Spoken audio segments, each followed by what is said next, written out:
Welcome to the Heart of Man podcast, a podcast for any man seeking to live in alignment with his deepest core and lead a life of profound meaning and connection. I'm your host, Alex Lehman, and I'm here to empower you through transformative conversations, eye-opening insights, and practical wisdom. Join me now as we venture into the heart of man. Let's dive in. Ash Parkhouse is a somatic bodyworker, personal trainer, and men's coach committed to guiding men back to their authentic selves through a unique blend of inner work and physical empowerment. With over 15 years of experience in manual therapy and physical training, Ash has built a reputation as one of the go-to experts in Bali for all things related to the body. When someone experiences pain or challenges with their physical well-being, Ash is often the name people trust to bring them back to a place of restoration, balance, and strength. His unique approach integrates structural, somatic, and shamanic elements with compassion and practical techniques, empowering lasting transformation in his male clients.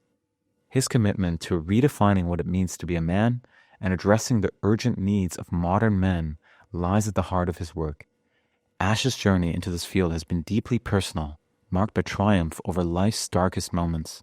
From battling suicidal ideation to overcoming significant mental health challenges, Ash stands as a beacon of resilience, offering not just intellectual knowledge, but wisdom forged by his own lived experiences.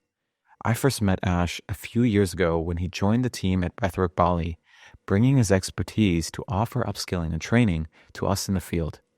Over time, I discovered further parallels between us, as Ash has also been supported by one of my mentors, Amir Khalili. When I approached Ash about being a guest on my podcast, he suggested we start with a session together before recording our conversation. That session turned out to be one of the most impactful bodywork experiences of my life. It wasn't just about releasing physical tension, it revealed areas of my body where I was still disconnected from myself and exposed armoring that had been present to protect me, perhaps even for decades. I left our session asking him how we could continue this work, which led us to meeting twice a week for a 2.5-month period. During this time, I was able to restore deeper contact with certain areas of my body and release physical and emotional burdens I had carried for many years. In our conversation together, Ash shares his wisdom about the human body and his observations of the patterns and compensations that emerge in men's bodies due to past experiences or conditioning. He provides not only deep insights into the body's innate intelligence, but also practical tools for men to begin reclaiming their connection to themselves. From there, our discussion transitions into Ash's journey in men's work, exploring his reflections on what it means to be a man and the lessons he has learned over the years actively engaging in personal growth and men's development. Ash's commitment to this work is a driving force behind the immersive experiences he now offers, helping men move beyond disconnection and into alignment with their true selves. As I see it, this episode offers you the chance to dive deeper into the wisdom of the body, exploring the ways we as men can stay disconnected and learn actionable steps to reclaim that connection. Ash's insights and experiences combined with his own journey of reclaiming his masculinity provides a powerful discussion for anyone seeking to express themselves more fully as a man. Now, let's dive into our conversation with Ash Parkhouse. Welcome back, everybody, to yet another episode at the Heart of Man. It's my great honor to be inviting my friend Ash Parkhouse to the podcast. Ash is a somatic bodyworker and he's a men's coach who, in his own words, likes to put humans back into their bodies. He's also a deep, deep advocate of helping men find their own authenticity and personal power through unconditional self-expression. Ash, I welcome you to Heart of Man. Hey, thank you for having me. This has been an interview, a conversation that has been a long time in the coming. For our listeners, I actually originally connected with Ash 6 weeks ago, wanting to have him for this conversation here. And I somewhat knew Ash before. We had a few small interactions, but I was like, all right, I know that you're really into men's work. I know you do some incredible work with the body. I'm like, all right, I want to get you on the podcast. But before we do that, your encouragement was let's get on for a session so you understand, so you know what my work is about.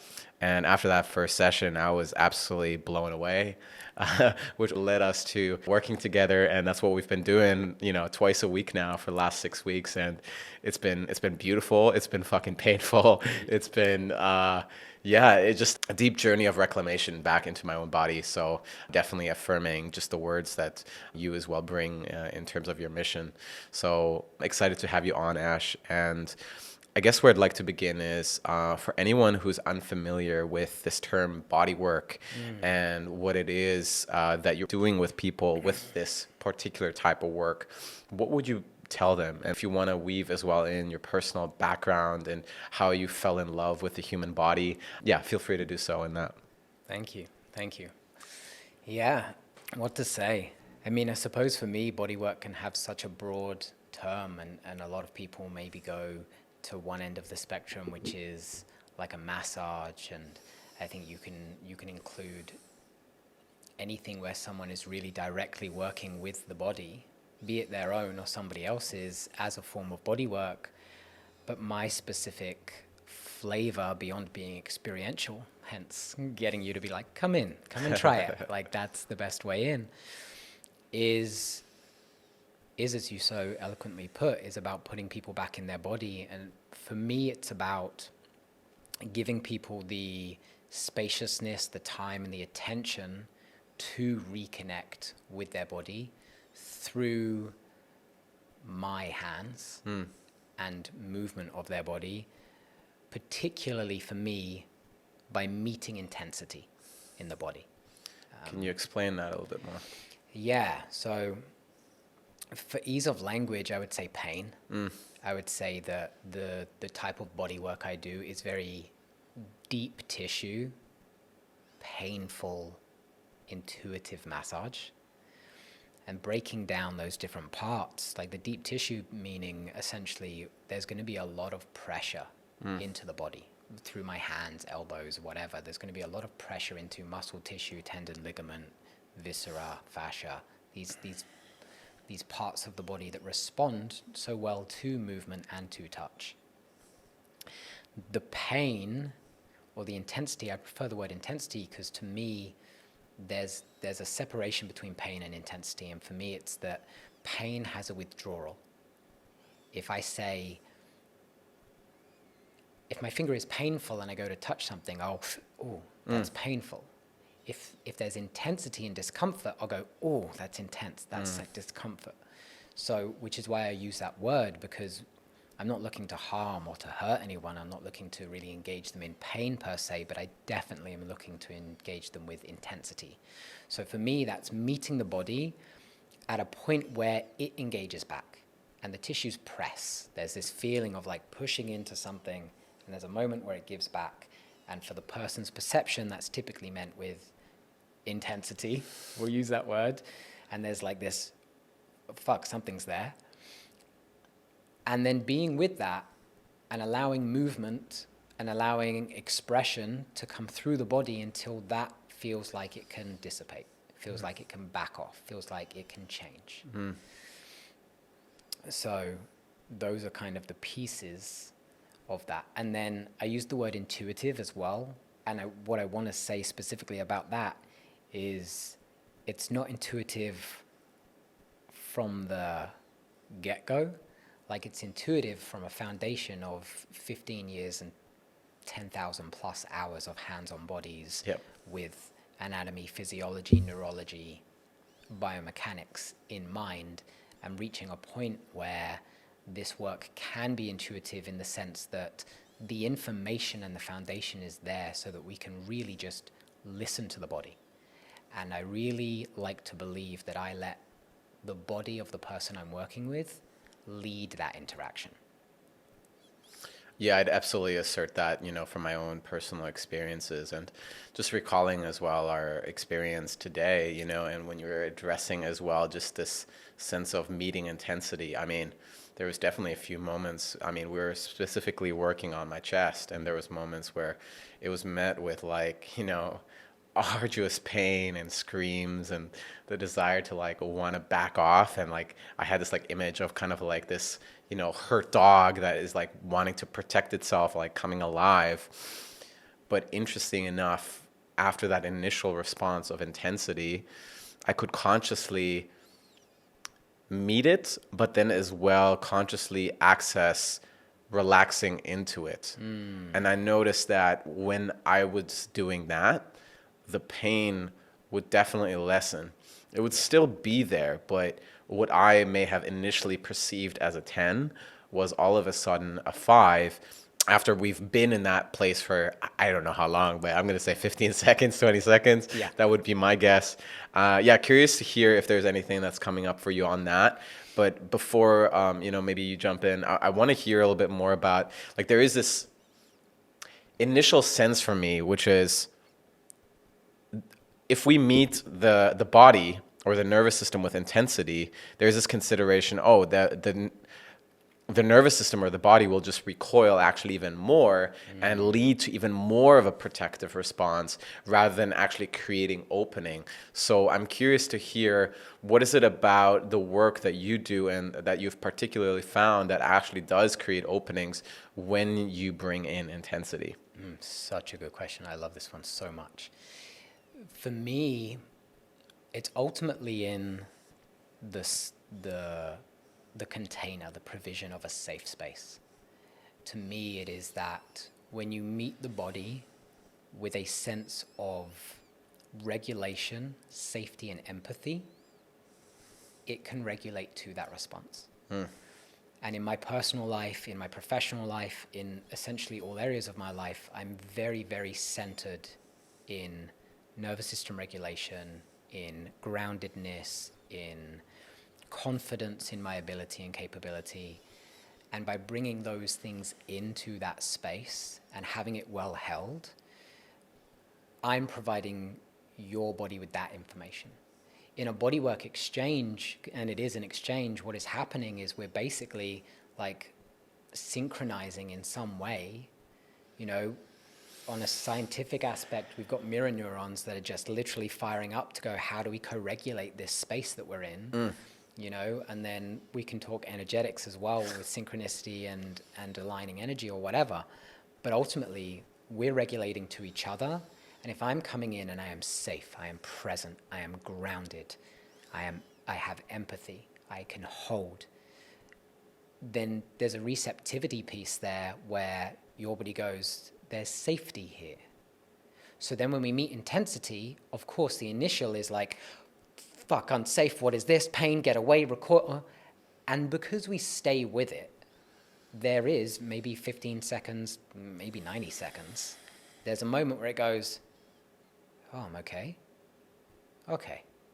I can, and it trusts, it leans in. And this is the progressive model as well of this work, which is why we've been working twice a week, every week for 6 weeks. It's like we build a relationship together where the more that component of trust and safety is built between us, the more your body's going to go, okay, let's go. It opens. It starts to really lead. It's like, hey, check this out. Come and look at this. And so it's this relationship and this dance. And it's absolutely curated. It's this masculine, it's presence, safety container. Having that available means that we can go into this perception of unsafe and reframe it and go, this isn't actually unsafe. This is alarm bells going off. This is hypersensitivity. This is like a mechanism that you put in place to protect yourself that maybe isn't serving anymore.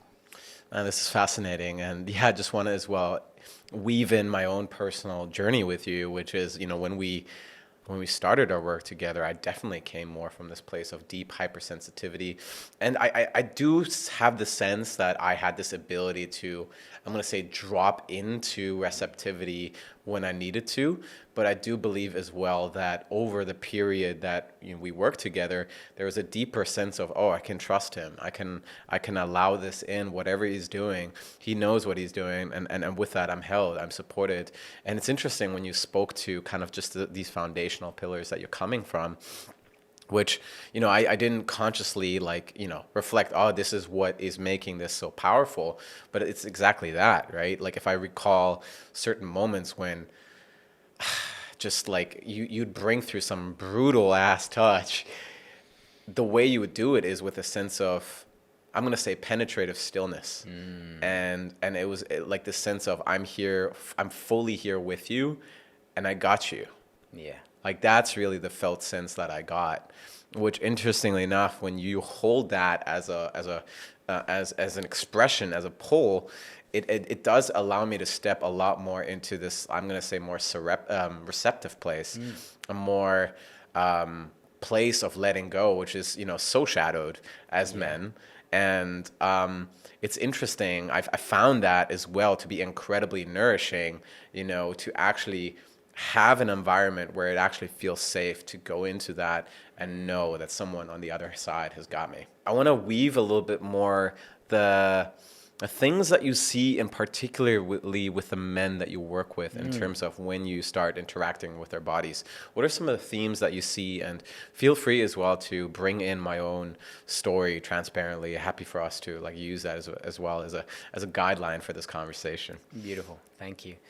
Yeah. So I think with men especially, you think of kind of, or I think at least, of the societal pressures and expectations on men. And I think of the narratives that run around men and masculinity and these things.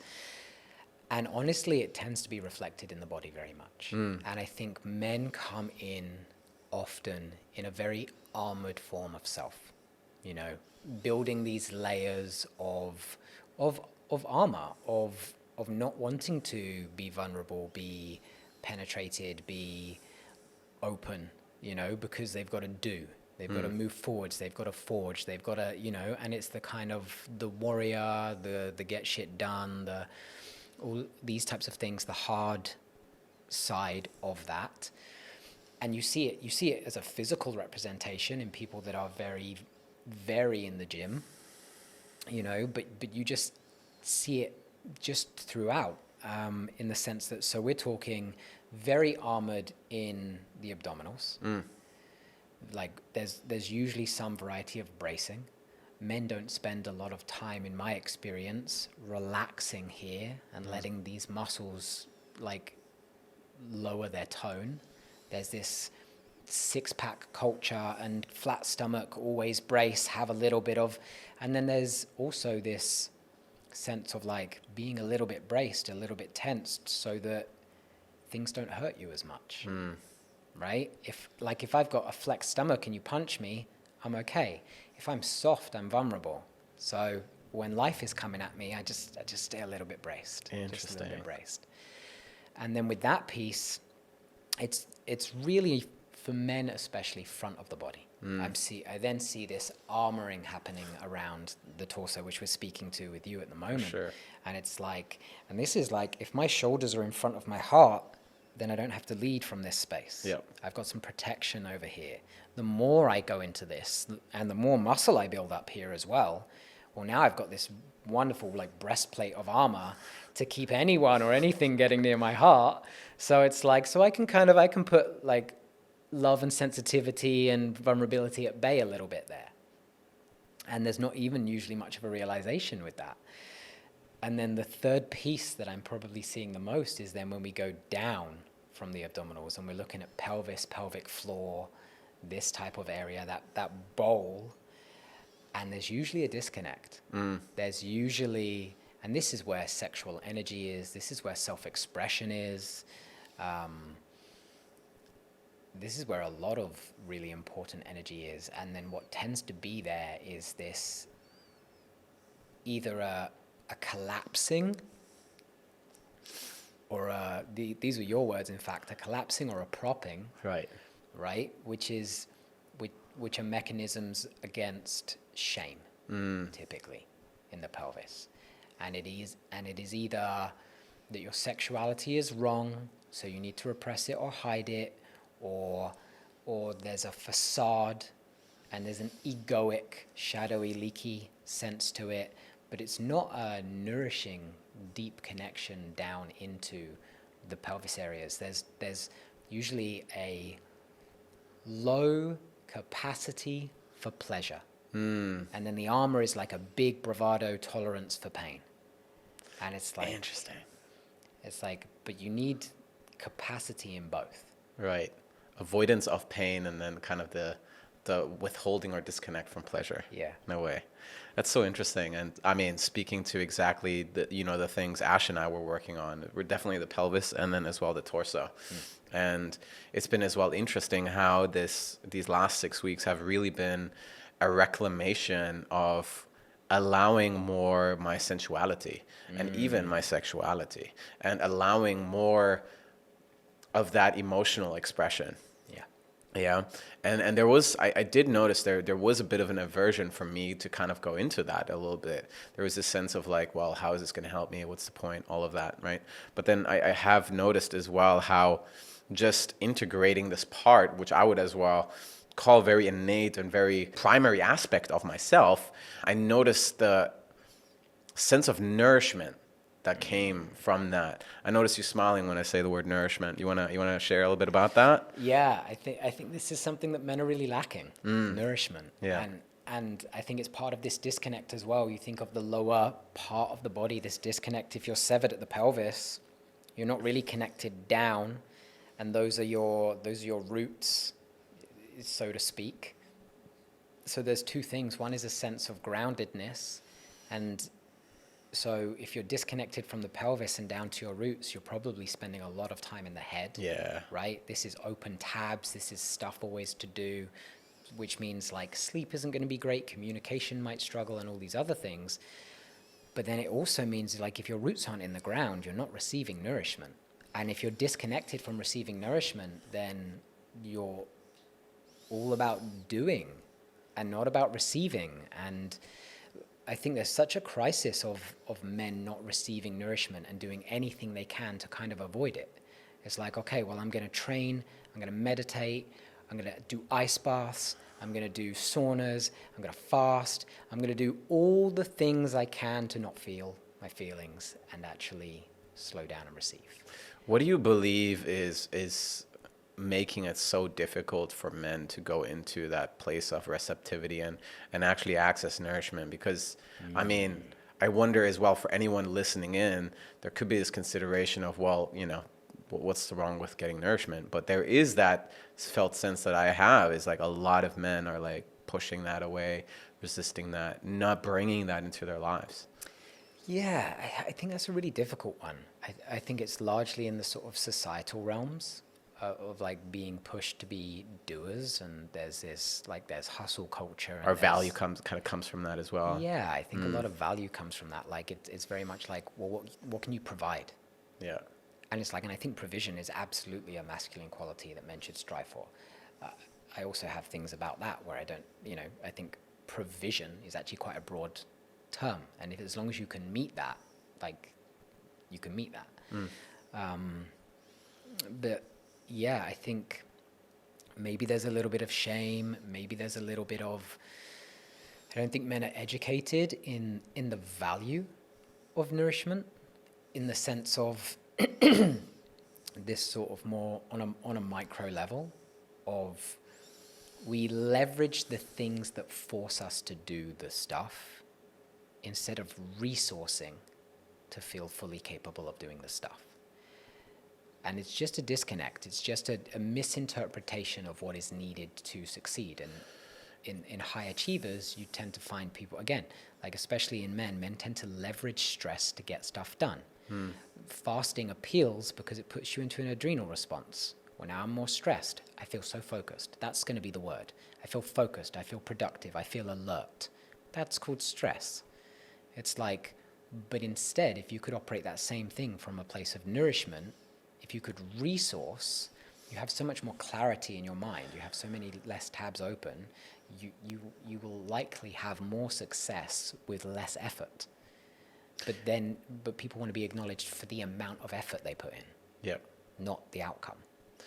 It's a vicious cycle as I see it, and I notice that as well in my own experiences. Sometimes it can be so, I'm going to say, enticing for me to step into doing, especially in those moments when there's some form of threat response or survival response that kicks in, whether it's level of scarcity or urgency. It drives me to doing more, believing that it is actually the doing that will actually get me to a sense where maybe there's a perceived like sense of safety that will come, or a sense of like acceptance, admiration, or belonging. I mean, those are definitely my pieces that kind of come up for me. But I recognize that I can do that for a while. I'm running dry, and then generally there is going to be some form of experience where, either collapse, or there is going to be a lot of self-implosion that occurs in the process, right? I get frustrated, I get angry, and then all the self-judgment kicks in. And then all of a sudden there will be a moment where it's just too much. And then I just collapse. And that is the only time when I can actually go into the rest response. So it's interesting how that shows up. And I hear that with a lot of men as well. Yeah, I hear that with a lot of men as well. Absolutely. And for me, it's like spending on the credit card. It's like spending on the credit card until the bill comes, and then you're like, oh, I got to pay off the bill a little bit. And you're like, clean slate. Off we go again. And it's not sustainable. It's not sustainable. Like, there's a little bit left on the balance each and every time, and that compounds and has ill effects somewhere. It leaks somewhere. And to me, it makes so much more sense to be doing pieces of what it is you're striving for as the outcome of why you're doing it. Yes. And it's almost like the retirement piece, right? Like, put in all the work in the best years of your life, and then go and relax and travel and have experiences when you don't have the same agility and, like curiosity and vibrancy. And it's like, to me, it just doesn't sit right. It doesn't sit right to be like, okay, all these things that I want to be experiencing in my life, which we have access to at all times, because ultimately you don't want a thing, you want a feeling that you think the thing will bring you. Yep. And then we don't spend time cultivating that feeling. And then even when you get there, can you guarantee that you can even experience that now, having pushed it aside for so long? How deeply buried is that ability to feel resourced, happy, full of joy, relaxed?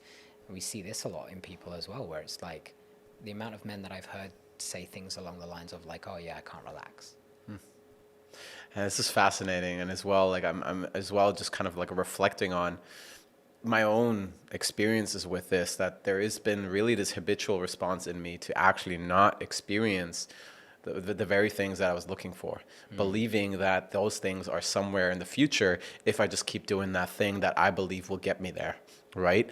But with that, I'm training myself to not be able to even feel this in the moment, which even intensifies that experience of, oh, okay, it's in the future. I just got to keep pushing. I just got to do more of this, right? So it's interesting how that kind of experience comes alive. And I just noticed as well, it's a muscle, first of all, that I got to train, but also I got to prioritize it, and it's like, even right now, I'm really working on prioritizing active rest moments where there is no demand on me, no burden, because for my whole life, I've trained myself to do the opposite of that. So it's kind of interesting how that works. Ash, I want to hear a little bit more from you. Like, you mentioned, okay, we got like these kind of like three main pillars in the front of the body that are, I'm going to say, carry the like biggest dysfunction, especially for the men who are listening in. I want to hear from you, how can they start bringing deeper connection into their bodies today and start working, I'm going to say, against these protective mechanisms that they have? I mean, obviously the best choice would be working with you, but outside of that, what is it that they would be able to do today to start maybe unwinding some of these patterns that may be present? Fantastic question. Yeah, I think it's just about, first and foremost, it's about connecting to the body in any way that initially feels appealing. I think it's like with a lot of things in making progress forwards, I'm a firm believer in lowest barrier to entry. Yep. And it's like, if you think of these three musculature structures, which is kind of like the pelvic bowl, the front wall of the abdominals, and then like this chest piece, like, what is the lowest barrier to entry for you to connect to that in a nourishing way? We'll use the word softening. What is the lowest barrier to entry for you to soften that? Can you simply place your hands on your belly and unflex it just like let it relax and just kind of hold that a little bit. Can we direct the breath? Can I bring my breath really into my belly and let that soften? Can I bring my breath like down into my pelvic bowl? Can I allow the floor of my pelvic floor to flex? As I breathe in, can I expand that and push it down and relax and allow that to soften? Same thing here. We can get ourselves into postures or stretches if we needed to be. There's a variety of stretches or movements. It doesn't have to be aggressive like the way that I meet it. If the lowest barrier to entry is just feel some of your body and soften it. Like, the body is constantly trying to relay information to you. It's constantly trying to speak to you. And what a lot of people do is learn tools to tune out of that instead of tune in. A large part of fasting is ignoring hunger cues until they go away, until they stop ringing the doorbell. Like, a large part of extended ice baths is like ignoring the discomfort and the pain. And there's value in these things. There's value in having acute stress input that you then adapt to. Those things aren't recovery. Those things are a stress that requires recovery. And so we can engage in those, absolutely, but we have to engage in those in a conscious way that allows us to communicate with our body. And then the same thing with anything that we want to go in and de-armor. It's like, what other things am I doing with my body that I don't do consciously? If I'm training in the gym, like, am I actually feeling into how those tissues are feeling and what experiences, thoughts, emotions, sensations are present with that? Or am I just like pumping iron? Am I just trying to get out of my head? Am I just trying to cathartically take my frustration out on some metal? Versus am I actually feeling how these tissues want to move or want to do anything? And then, like, in the pelvis, it's sex and arousal. Like, how many men are mindlessly watching pornography? How many men are unconsciously having sex or masturbating or whatever that they then probably layer with some shame or disgust? Yeah. So you're like, I engaged with this part of my body specifically for an outcome and not actual engagement of this part of me to get somewhere, and then to immediately recoil from that with disgust or shame and be like, let's shut all that down again. I want to go back to not connecting with that part of me. And generally done, it's as well in such an aggressive way that is ultimately kind of, like, I would even just reflect like abusive, to our body ultimately, right? Yeah, I think humans can be really abusive to the body. Yeah. Because it'll take a lot, and we can kind of overpower it. I've had conversations with other men I've worked with that somebody that at the beginning of our working together confessed to me with pride that he can run almost infinitely, because when his legs start to scream and say, like, I don't want to run anymore, he can overpower that with the mind and keep running. And it's like, that's awesome. And about 15 sessions in, when his legs started to communicate, and we went in and we worked on like IT band and knee ligaments and all of these structures around the lateral aspects of the legs, and they got to express all the times that they didn't want to do what they were made to do, that came back at him. But then a lot of this like admiration and reverence for the body came in with that, and a lot of emotional response came in with that. And so often it's like that reconnect needs to happen, because we definitely can be abusive to our bodies. And again, it's in that getting stuff done. Yeah, there's a few pieces that are alive for me. I guess the first of all, I just want to like maybe comment on the sense of like overriding our body stimulus, in certain moments. And then there is this curiosity, okay, when is this actually serving me and when is this actually damaging me? I think, as I personally see, this is just my perspective, but I believe there's value in going into those moments consciously, as you communicated, and actually training our capacity to remain calm, to remain still when stimulus is present, when reactivity wants to kick in and wants to ultimately run us unconsciously. Yeah. I think there is value in training that capacity, but simultaneously that has to be deeply coupled with our capacity to deeply listen as well into the body, and as well work with the responses that are coming up. And truthfully, I'm still finding as well the line of both. Where am I, like, I'm going to say coddling myself because I'm going so deeply into the body and what it's feeling versus actually just getting on with something because that would be the right thing to do. I'm curious to hear, how do you personally navigate that dance between both, and what is your perspective on that, especially because your main like frame of work is really bringing people back into their bodies. Yeah. I mean, it relates to the process that we go into in the body work as well, right? That initial impact into the body, that initial stimulus is exaggerated typically. And then providing that we do have an environment that is safe, it backs off. And sometimes it backs off 50%.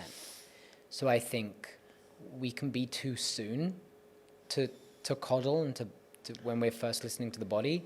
And it's like there's that initial alarm bell. It's like, it's the bark before the bite. There's this initial warning of, whoa, don't feel good about this. And then there needs to be a little bit of a press back.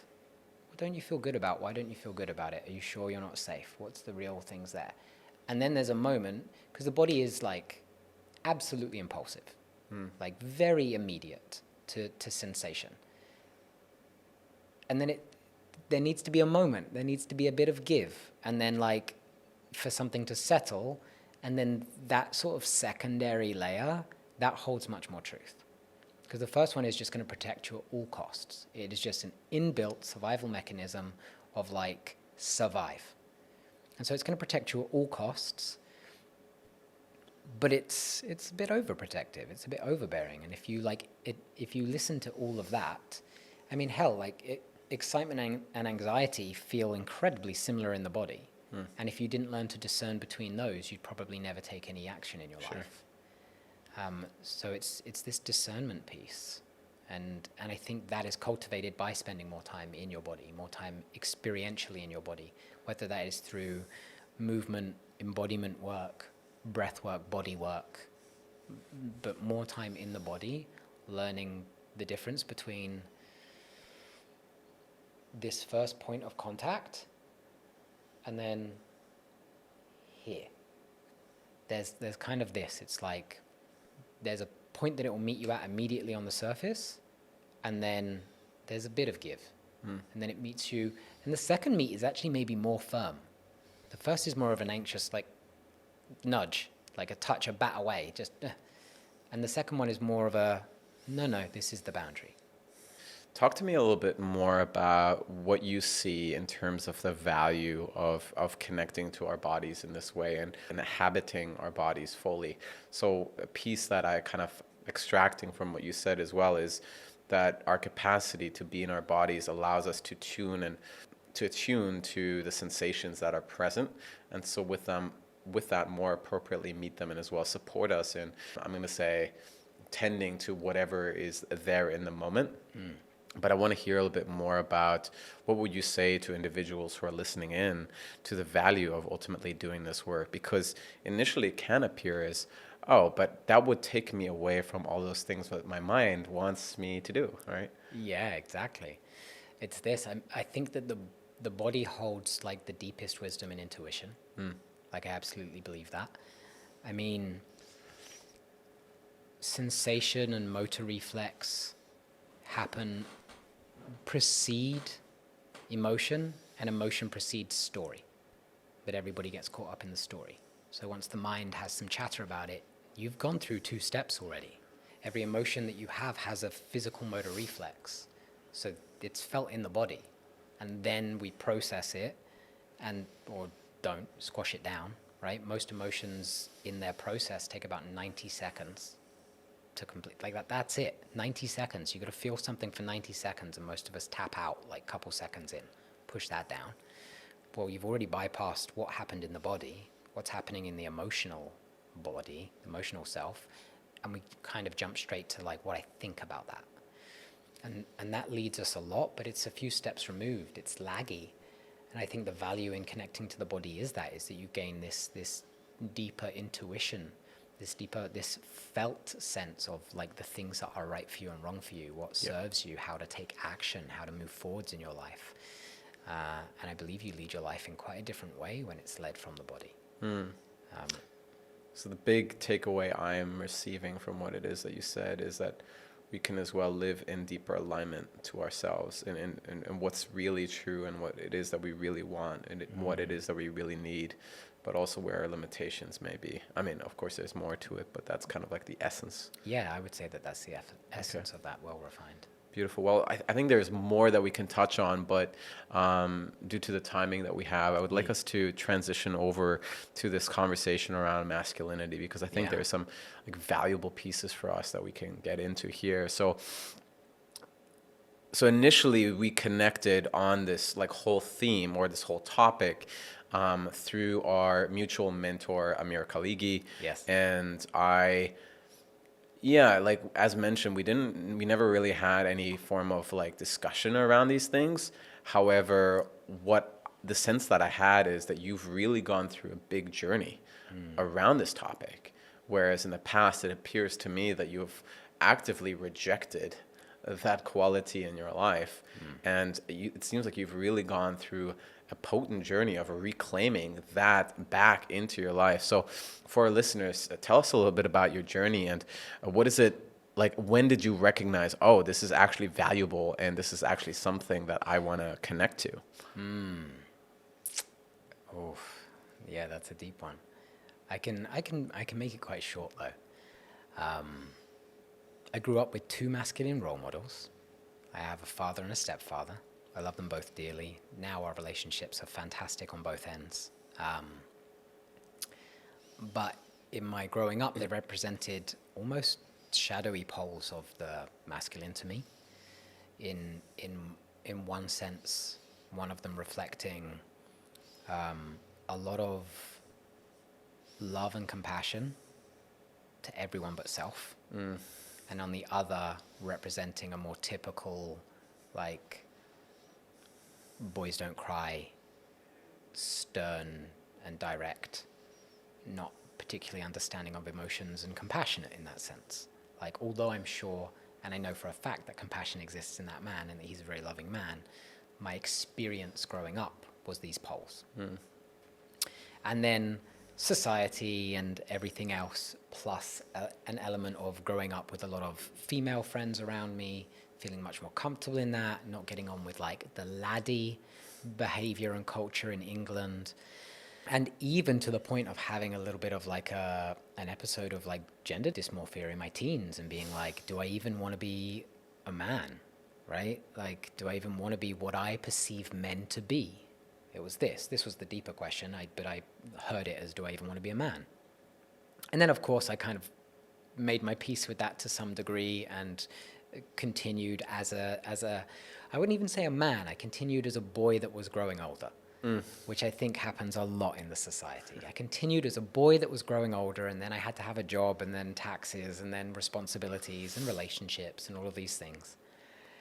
And honestly, that probably continued into meeting my wife, my now wife, and a vast majority of our journey together, even through having an immense pursuit of personal development, still having a low number of male friends, labeling men as like the problem with society, you know, the patriarchy and all of this. And eventually what happened is, a part of my wife's personal development, she went through a burnout and I supported her as the provider so she could take time off. She began to move into more feminine embodiment and more feminine polarity exploration. And I was like, yeah, you do what you got to do. And then I started to see this rapid growth and transformation in this woman who I love, who I want to share my life with. And I went, fuck, she's about to outgrow me. She's going over here. And I didn't necessarily know it as polarity at that time per se, but she's going into one pole. What did you notice? Like, I wonder if there's like already like conflict that was kind of coming up, or difficulties that kind of came up. Actually, none of those. Okay. It was quite simply that she was becoming a more wild and embodied force of her sensuality, of her pleasure, of her expression, of her flow. And I just knew that I was like, I can't hold this. Yeah. I can't hold this. I have to grow. I have to grow. And so I pursued it actively. This is actually where I met Amir. I was like, I gotta find something that is gonna like make me feel like a man. Because in all honesty, at that point in my life, I still didn't. I was like, I'm a grown boy. Like, I didn't receive any initiation. I didn't go through a death and rebirth. I didn't go on a pilgrimage or put my hand in bullet ants or whatever. Like, I'm definitely still a boy. Nobody's told me that I'm a man yet or whatever. And so I went down this pursuit of like, I need to know everything it means to be masculine, to hold this pose, to hold the other pole. And I began to look at like the reason I dislike men, don't trust men, believe that the patriarchy or that men are the problem, don't have big social groups of male friends, don't, all of these types of things. I was like, oh, I think that's a me problem, not a them problem. And I had to really own that, and I had to really go on this growth. And through that, it's like What brought you to that? Sorry, if I can just jump in. What brought you to that sense that it's more of a you problem versus actually them problem?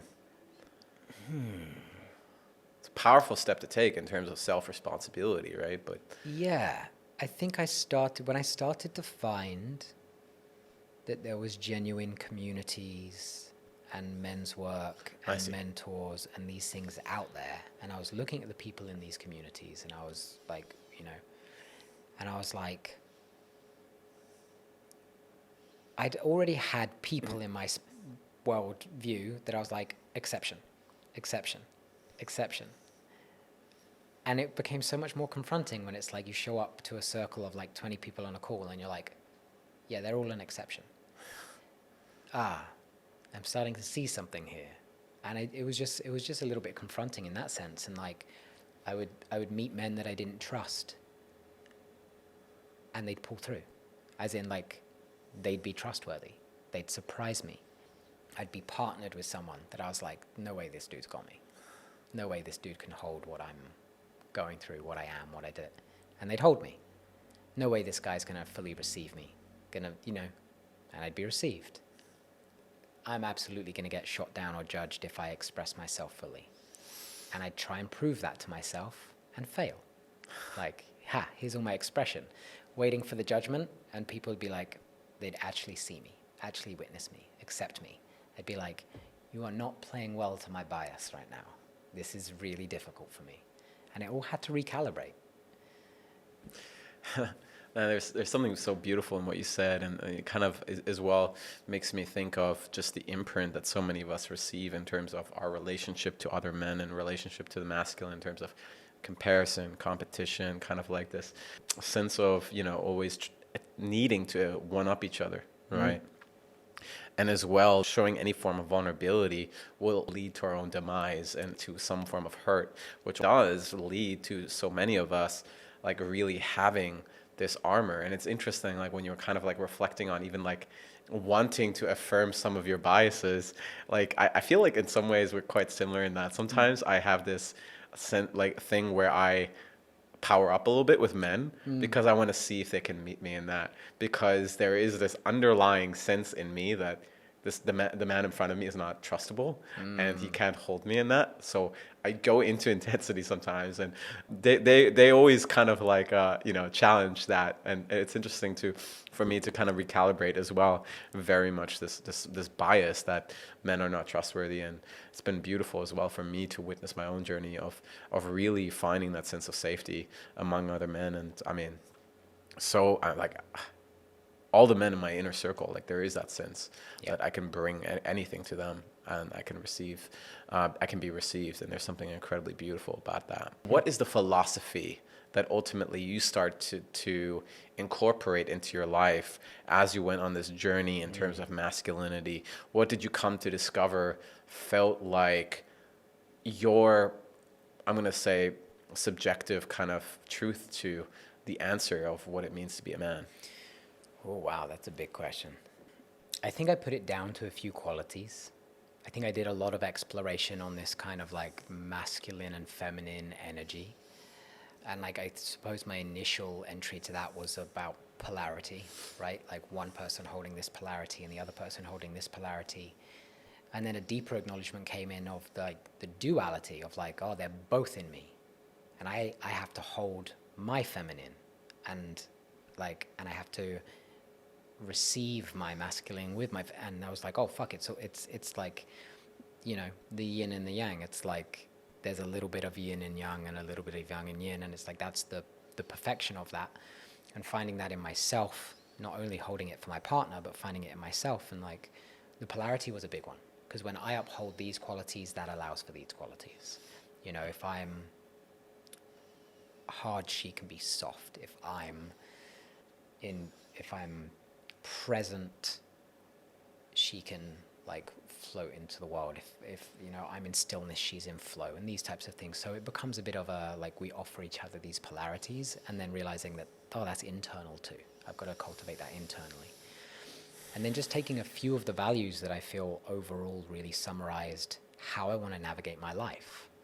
And for men, or for the masculine, I feel like it's provision, it's protection, it's penetration, and it's purpose. I want to unpack that a little bit. And I want to, because I feel like we touched a little bit already on the provision piece. Yeah. And you already touched on the fact that provision is actually a much, like, it can be seen in a much wider scope than maybe originally seen it. Like, the way I kind of envision provision is kind of like the sense of financially or materially.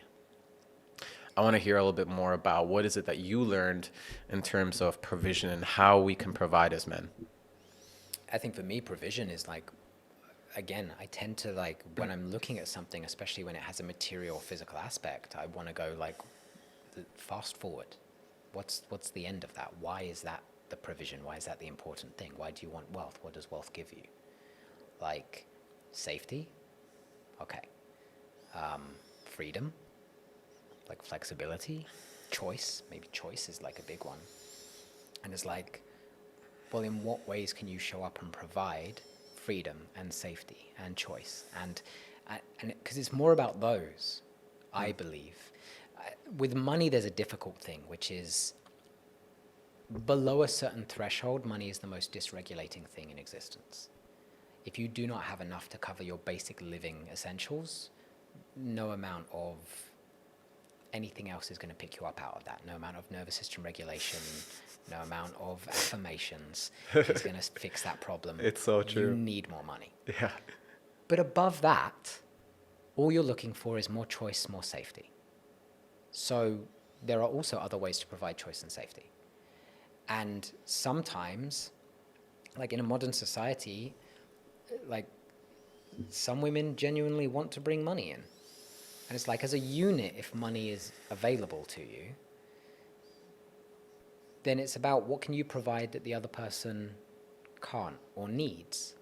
So provision is just simply, what can I bring to the table? What can I do to ensure that we have safety and choice, freedom, flexibility, or whatever our needs are? Because if I can provide that, then nobody's going to say that you're not providing. Nobody's going to like be like, but you didn't pay the bills, did you? It's like, no. Like, but it's not even going to come up. It's not even going to come up. It's not going to be a worry. 'Cause I like that. And the reason why I want to bring it in is because, at least for me, there's been this really strong imprint that my value as a provider comes through financial and material means. And I noticed how that belief, like I was getting really hit up against it with some of my, ex-partners, where there was a time where they were out earning me. And that brought up just so much shame in terms of, my value as a man. yeah. And, it was understandable, like in terms of me, starting a new business and all that. But I really had to as well expand my own understanding of where provision can be. Yeah. And it can be very much, as you said, in terms of particular qualities, providing safety, providing freedom, providing love, providing like nurturing qualities as well, providing direction. I don't know. There's so much there. Providing direction, providing integrity, providing structure. Like, because there are certain things that I feel like you can take on a quality for an entire relationship. Like, and I think integrity is a big one, because I think integrity is a very masculine value. And then I see a lot of men pushing integrity onto their women. You need to act with more integrity. It's like, you need to act with more integrity. You're holding that relationship. If she's behaving, if she's doing things that are out of integrity, why can't you own that? Why can't expand on that? Because I think say, it'll be conflicting for some of the listeners to understand this. Why can't, like, there's elements of, like, if you were, for example, providing the integrity to a relationship, then you would be saying, like, I'm sorry that this behavior and this communication between us is being allowed right now. I'm going to take charge of that. Yep. We're going to have a conversation. We're going to do this. We're going to do that. Yeah. Like, you can bring a something like integrity or direction that you said, or structure, if somebody else is struggling to bring that. And especially if it's a feminine partner struggling to bring a masculine value, then you bring that. Like, and that can feel kind of like, I'm going to say, it may feel debilitating at the beginning or burdening at the beginning, but actually it is very incredibly empowering when we do that. And I'm recalling as well one of the teachings from John Wineland, who's deeply influenced me, which is the masculine as a principle is responsible for the culture of the relationship.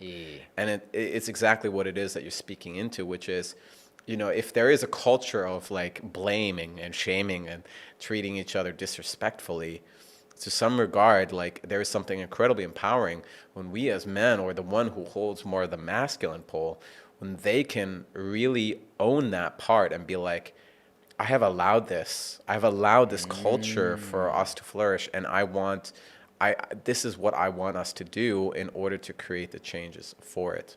Yeah, absolutely. So I want to expand a little bit more on this idea of protection, because I think there's a few pieces here that I think you as well carry, which can initially maybe like push people back, but I think this is well really valuable. Yeah, protection. I really love this value. Protection, for me, it comes in, like, the first thing that always comes up for me is that men should have a huge capacity for violence. Men should have a capacity to be dangerous, and then the discernment and the self-control not to be. I think, like, if you can't fight, you can't say you're a pacifist, because you don't have that choice. I'm a pacifist. By choice? Like, what if you need to fight for something? Like, I get it. We live in a society where maybe it's less likely. You're not getting drafted and called up for war so much and these types of things. But I still believe, like, men should innately have this huge capacity for violence and for destruction, and then willingly not use it, or find healthy and challenging outlets for it, like martial arts, like training, like other forms of expression. Talk to me about the value. Safety. Providing a sense of safety in your relationship and for your family. Absolutely. Like, I think it's one of the biggest fantasy archetypes in women. Like, if you read a lot of women's erotica, like, it's the same fucking archetype all the time. Like, not crazily attractive, but subtly attractive, innocent-ish girl. Like, and then it's like this shadowy, dangerous, like, sexy man who is like, oh, so dangerous, and is a threat to everyone, but maybe not to me. Like, if the bad guy is, if, you know, Beauty and the Beast, like, that's a big one. And it's like, be so dangerous that you could protect anyone, and be so trustworthy that she'll trust you to protect her even from yourself. Yeah, I'm reflecting on this proverb. It's better to be a warrior in the garden than a gardener in the war, right? And I mean, there's so much in that, but I think I want to just bring or provide a more tangible example. I noticed that with one of the individuals that I've been working with, is they had this, I'm going to say, deep aversion to even accessing that aspect of them that can be dangerous. And it's interesting because, we're really dancing with this conversation around the extreme of where we can take things. Yeah. However, like we can like backtrack this and speak about anger, and we can speak about expressing boundaries or a no. And all of that is for the provision of safety. Yeah. But when we have an inability to access that inner protector in ourselves, that's when we can't stand up. That's when we can't say no. That's when we can't express boundaries. That's when we can't say, hey, not here. Yeah. I'm not going to allow this here right now. Right. And so there's great value in that. And I see as well in myself that I want to step more and more into this part of me, and as well, like go a lot more deeply into martial arts so I can actually feel confident in that energy, not because I want to exert it out in the world, Yeah. but I have the confidence in myself that when I have to, I can. Yeah. All right, let's talk about penetration, because initially that can, push people back a little bit, when we're kind of bringing this word up.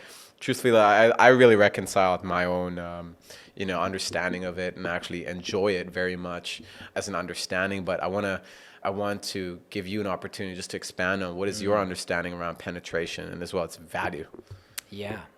So for me, like the kind of the value or aspect of penetration is this ability to impact and affect somebody, to impact and affect a state, a thought, a feeling, not in a manipulative way, but almost through presence, through having this embodiment of being able to like go through, get into a deeper layer.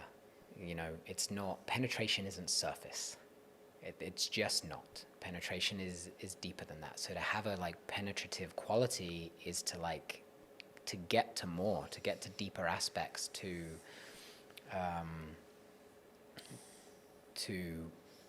probe and influence, but to also like that penetration offers the opposition in equality, right? Offers the ability to open, to receive, to surrender, to these types of things. So I think having this as a masculine embodied person, having the ability to penetrate offers that to other people.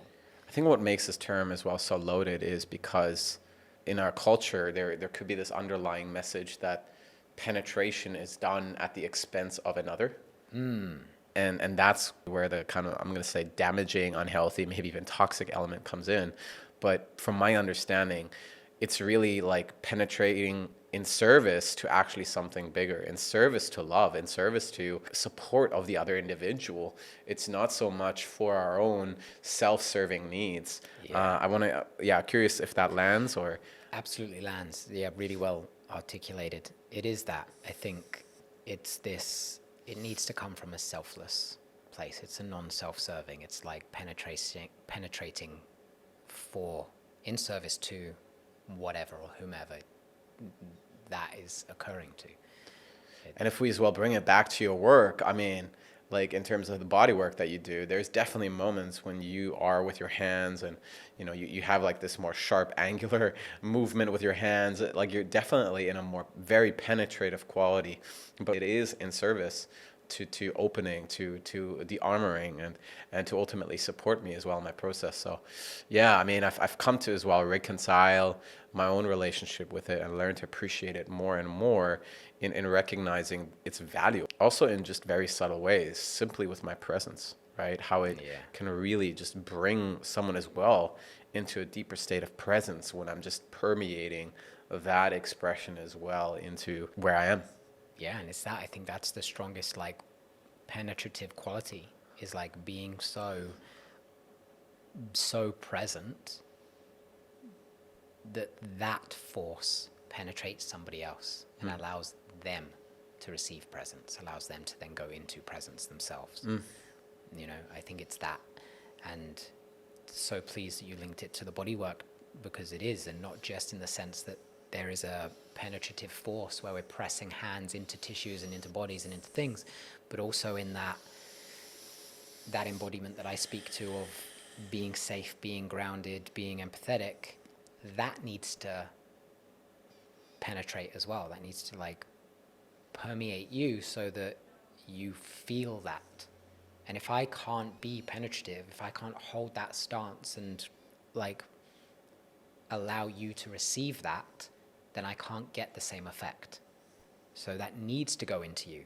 You need to be receiving the like, oh, I'm safe, I'm held, I can soften, I can open, I can, like, if there's nothing of me communicating that to you, then there's going to be rigidity and there's going to be pushback and there's going to be all these things, and we're not going to go anywhere. What I really appreciate about you is I feel with you, there is really this sense of like, you know, just unapologetic self-expression in terms of who you are, and the sense of like just deep integration of both poles, as you already kind of communicated and touched on, of the masculine and the feminine. I mean, like, you're a muscular dude, you have tattoos, scruffy beard, but you also love to get your nails done, and you know, and as well your toenails, and it's something that I really admire, that you are really like. It seems like you're very comfortable in pushing both of those poles and embrace them as part of your expression. Can you speak a little bit more about that and how self-expression, you know, plays a role in your life? Yeah, absolutely. I think it's maybe my biggest, to a degree, it's my biggest virtue. But I also perceive it as like my biggest obstacle, because I feel like I'm so far from like genuinely being in my absolute utmost self-expression, as I find like there's more of me, there's more of me, there's more of me. And it's so interesting. But yeah, I think growing up, I played a lot in the more feminine poles. I feel like I am a more femininely embodied person emotionally. I've always been very in touch with my emotions, very present in my emotions. I can relate to that. Very aware of them. And maybe to some degrees in my mind as well, like a little bit more chaotic and abstract and multitasky and like some of these sorts of things, as opposed to like focused and direct. So these qualities were always present. And then spiritual is a totally different thing. And then physically, I've always been quite physically active, and like I was into martial arts very young, and I was always good at doing gym-based stuff and these types of things. But yeah, through my self-expression, it's just, I think what I've learned to do is just really honor whatever it is I feel represents me for me. That's been the main piece in the self-expression. And it's like, as a teen, I was a goth. Like, I really went into that kind of goth scene, and then when it didn't represent me anymore, like, I cut my hair off, even though it was like jet black and long down to here, and I went into finance, and so all of a sudden I like cut my hair short and started wearing suits, and it was just like, oh, this is me now, so I'll represent me like this. And then I moved out of that, and I was like, oh, that's not me. And I think what I try and do is, like, by tuning into the body and all these pieces, is like, what feels like me inside? How's the best way for me to reflect that back to me in the mirror, or in my movement, or in my speech, and so that's kind of my self-expression piece, is just like really honoring what I feel in the emotional and physical body and allowing that to display, and then just having fun. Like, having fun is a big part. It's like, I get my nails done because I love how it looks, and also I'm a pamper whore. Like, I love being pampered, like going for massages, hair masks, manicures, pedicures, all of that. I love having hands and bodies and whatever on me. That just feels amazing to me. So I'm going to find reasons to make that more present in my life. And I think that's a big piece for me. I love that. And I hope as well, like, just what you're sharing can be inspiring as well to the other individuals listening in here, to really as well allow more of this expression as well into their own lives. We'll need to wrap up here in the next few minutes, but I would like to maybe just ask you, for more of a sharper answer to this, but I'm curious to hear, what is the number one thing that has supported you in really embracing your own depth of self-expression, especially, you know, when there is kind of that opposition of maybe rejection or like, you know, maybe judgment and all that? Oof. It sounds too simple, but it's really just doing it for me. Yeah. I think I've had enough experience in being proved wrong in my biases of like, well, I'm going to get rejected for this, I'm going to get, or not proved wrong even, sometimes proved right and realized that, oh, that even the rejection wasn't as bad as I thought it was maybe going to be. And so it's about how I feel about facing myself. I think this is the biggest thing. It's like, learn to listen more to that. Like your relationship with yourself, how you face yourself and feel about yourself, I think should govern much more of like how you express. Because most people everybody's thinking the same shit. Everybody's thinking about themselves. So someone might notice you and think something's out of place for a second or two, and then they're back to thinking about themselves. So, like, yeah, I don't think it matters that much. The word that really stands out is really permission. Like, that's really what I'm feeling here. It's that. It is permission. And it's play it as big or as small as you want. Low barrier to entry. I've had so many men where the thing that we do while they go into their job with their thing is change their fucking socks or a belt buckle or underwear or something. It's like, do the stuff that nobody else sees but that you know. Like, start there. Like, how do I want to express myself? And like, because then it's really not for anybody else. You know? All right, brother, this has been epic. I mean, I feel like we could just Yeah. keep expanding and keep exploring, but yeah, I would love to honor our time together. So before I ask you my final question, where can our listeners find you? Best bet is going to be my Instagram. I'm not super active on there, but I'm on there. So it's Instagram at @ash_Parkhouse. Awesome, brother. Yeah, we'll make sure as well to put that in the show notes. Thank Is you. there anything that you would love to bring our listeners an awareness to? Anything that you're offering or? At the moment, no. Okay. Like there's some things in the background for me, you know, it's like there's some big shifts happening in the way I work in the online space, but I'm in the background stages of that right now. Otherwise, yeah, any of my offerings that exist can be found on the Instagram. Otherwise, people in Bali, come seek me out, come get my hands on their bodies. That's Fuck yeah. the best way. Yeah. Absolutely, yeah, and just want to take a moment to acknowledge you and thank you, you know, for our journey together and for this process together. It's been beautiful, you know, it's been beautiful to really reclaim deeper aspects of myself that have really been just so innate to me that I've ultimately disowned in my own life, and really can vouch for the deep, deep value that Ash provides in his work. So thanks for everything that you do, brother. Yeah, thank you. Ash, in a minute or two, I wonder if there is, and like, what is the number one takeaway that you would love our listeners to take from our conversation based on all the kind of like the areas that we kind of went into today? For people to build a better relationship with their body, specifically to inhabit their body more. We spend a lot of time in the mind. Do things that allow you to inhabit your body more and build a more intuitive sense of what is happening in your body. And that might be as simple as listening to your hunger cues, sleeping when you're tired, eating when you're hungry, going to the toilet when you need a pee instead of finishing the thing that you're doing on your phone or whatever. And it could be body work, it could be touch, movement. Build a better relationship with your body. It talks so much and it can tell you so much. And when you let that lead, your life really shifts. It really changes. Perfect place to close it off. Thank you, Ash. All right, everybody. Thank you all for listening in. I hope you got a lot of value out of this conversation. As always, in case you want to bring your questions or anything that is alive for you to us, feel free to reach out. And until next time, signing off.